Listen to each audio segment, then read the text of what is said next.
Hello, everyone. This is the lecture on what kind of a research buyer are you? Let me share this screen with you.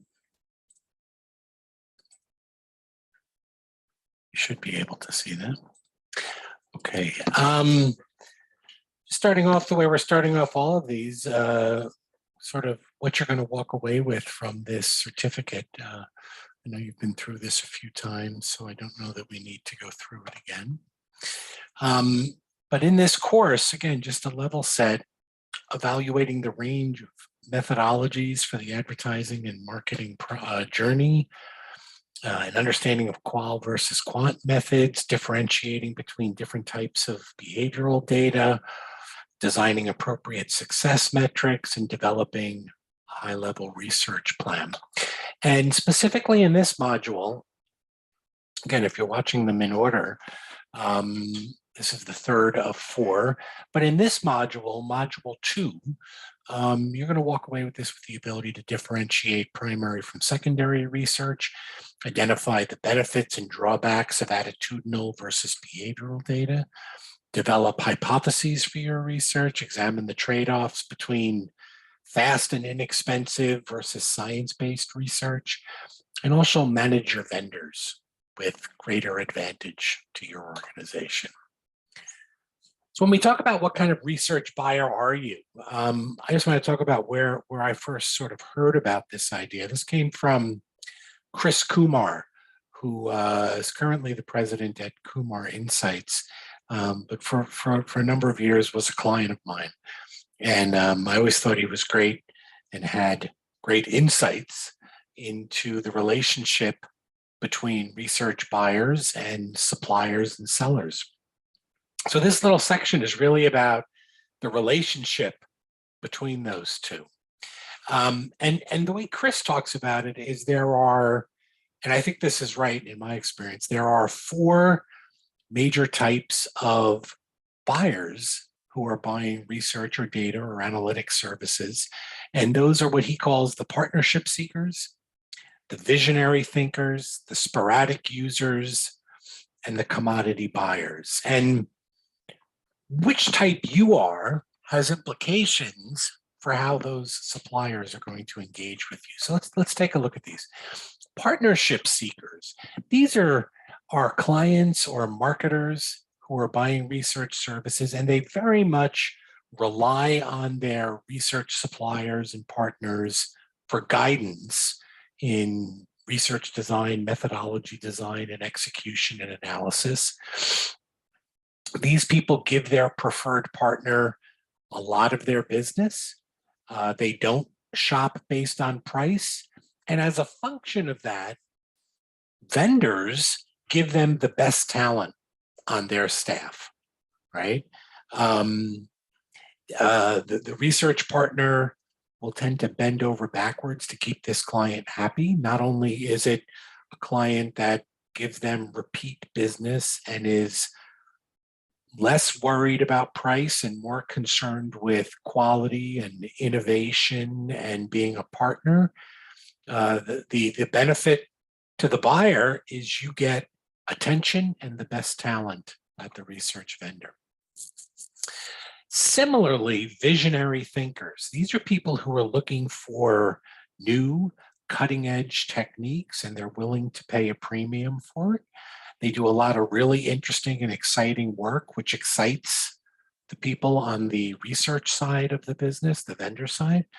And they require solid research analytical and design talent because they're doing work that's a little outside the norm, more complex, more interesting work.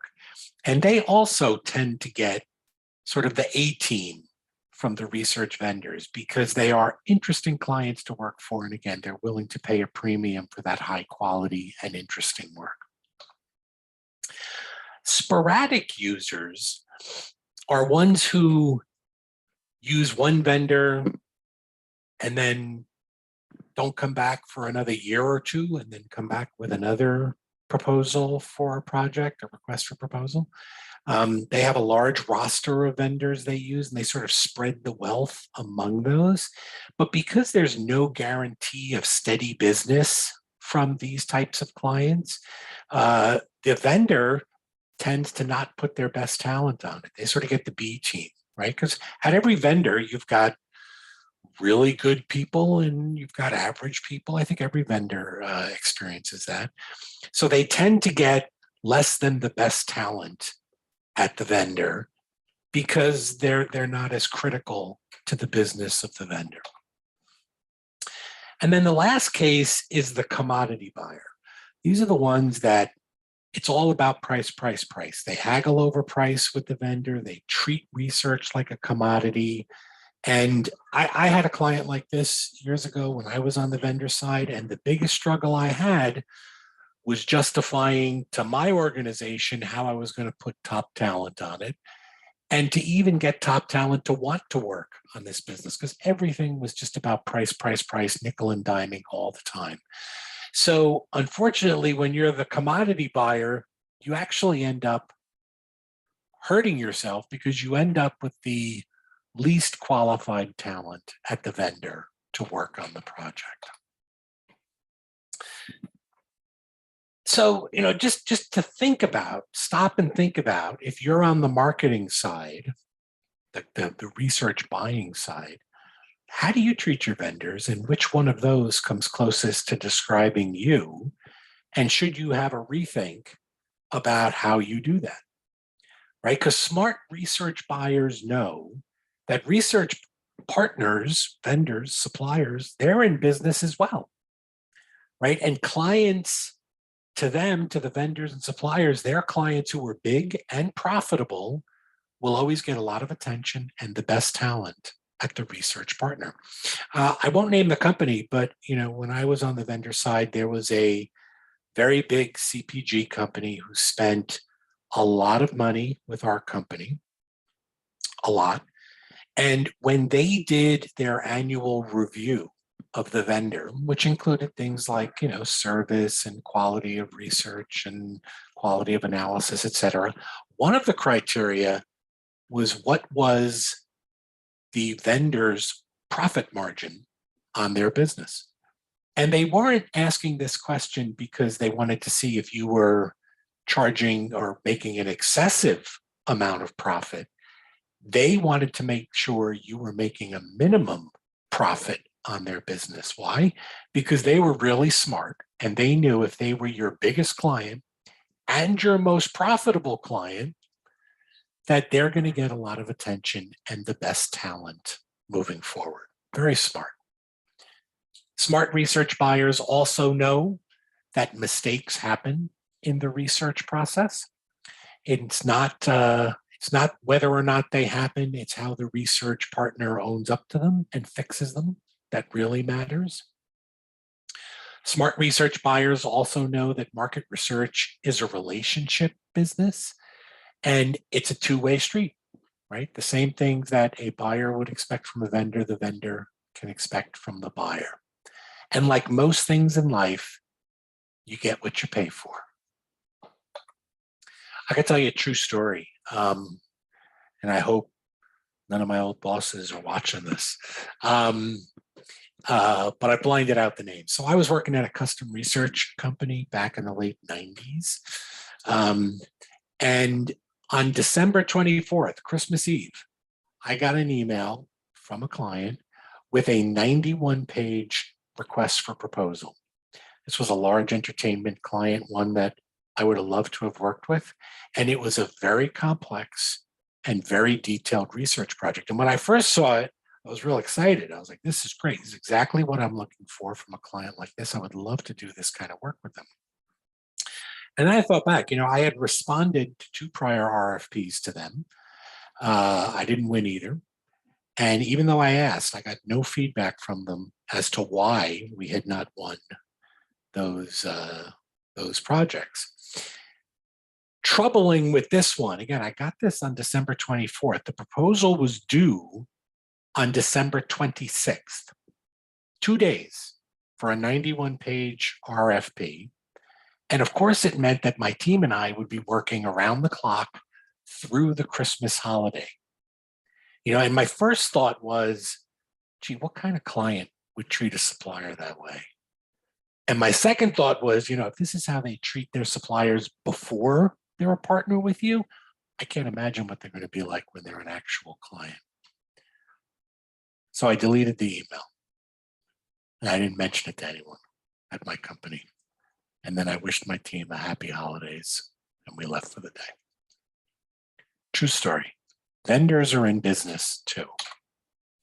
Now, with that said, we're talking about this very much from the perspective of the research buyer. What's the perspective from the research supplier, right? A couple of thoughts.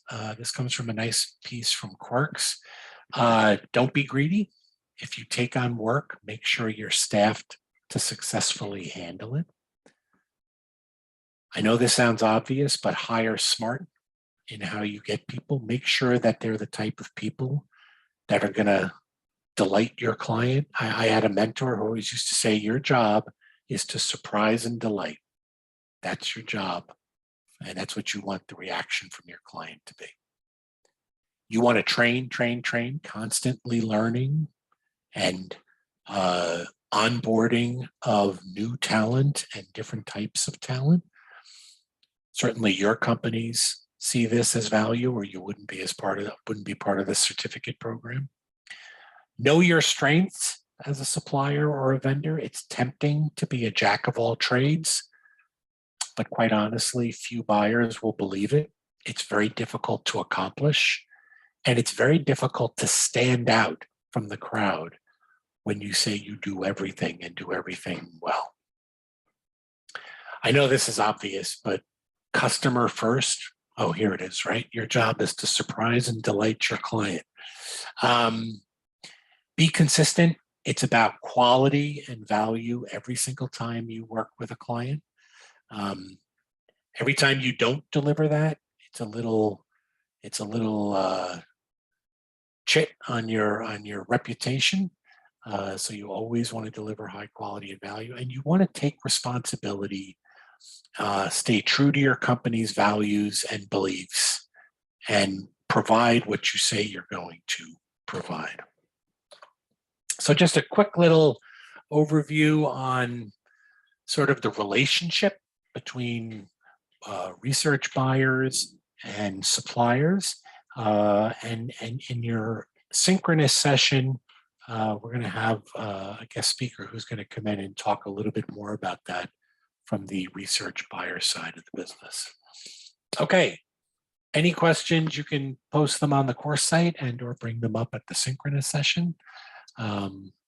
Good chatting with you all. Be well.